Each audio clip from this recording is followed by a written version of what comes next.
Hello friends, welcome to my channel Odia kids story with Prachi. ଆଜି ଆମେ ଗୋଟିଏ ସୁନ୍ଦର ଗପ ଶୁଣିବା। ଗପଟିର ନାଁ ହେଲା ବନ୍ଧୁମାନେ ଶତ୍ରୁ ହେଇଗଲେ। Friends turned into enemies. Long ago, cats and rats were friends. One day the king lion wanted to conduct a race for all animals in the forest. The cat and the rat also gave their names. ବହୁ ପୂର୍ବେ ବିରାଡ଼ି ଓ ମୂଷା ବନ୍ଧୁ ଥିଲେ। ଦିନେ ସିଂହ ରାଜା ଜଙ୍ଗଲର ସବୁ ପଶୁ ପକ୍ଷୀମାନଙ୍କର ଏକ ଦୌଡ଼ ପ୍ରତିଯୋଗିତା କରିବାକୁ ଚାହିଁଲେ। ବିରାଡ଼ି ଓ ମୂଷା ମଧ୍ୟ ସେମାନଙ୍କର ନାମ ଦେଲେ। On the day of the race, the queen of the cats wanted to relax for some time. She told the queen of the rats to wake his up. When the time is up, the queen of the rats assured. ଦୌଡ଼ ପ୍ରତିଯୋଗିତା ହେବା ଦିନ ବିରାଡ଼ି ଟିକେ କିଛି ସମୟ ବିଶ୍ରାମ ନେବା ପାଇଁ ଚାହିଁଲା।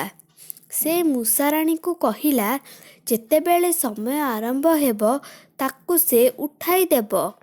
ମୂଷାରାଣୀ ଆଶ୍ୱାସନା ଦେଲା।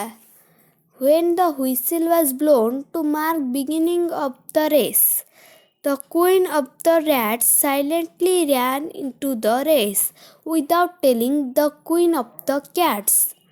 ଯେତେବେଳେ ଦୌଡ଼ ଆରମ୍ଭରେ ହୁଇସିଲ୍ ବାଜିଲା, ମୂଷାରାଣୀ ବିରାଡ଼ି ରାଣୀକୁ ଆଉ ନ ଡାକି ନିଜେ ଦୌଡ଼ରେ ଚୁପଚାପ ଯୋଗ ଦେଲା। By the time the queen of the cats woke up, the race was over. The queen became furious. She chased the queen of the rats to kill. Since then, cats and rats turned foes. ବିରାଡ଼ି ରାଣୀ ଉଠିବା ବେଳକୁ ଦୌଡ଼ ପ୍ରତିଯୋଗିତା ଶେଷ ହୋଇଯାଇଥିଲା। ବିରାଡ଼ି ରାଣୀ ଖୁବ୍ ରାଗିଗଲା। ସେ ମୂଷାରାଣୀକୁ ଧରି ମାରିଦେଲା।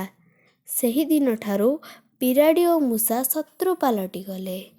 ପିଲାମାନେ, ଗପଟି ଭଲ ଲାଗିଥିଲେ ଗୋଟିଏ ଲାଇକ୍ କର, ମୋ ଚ୍ୟାନେଲକୁ ସବସ୍କ୍ରାଇବ୍ କର, ଗୋଟିଏ ସେୟାର ଓ କମେଣ୍ଟ ନିଶ୍ଚିନ୍ତ କର।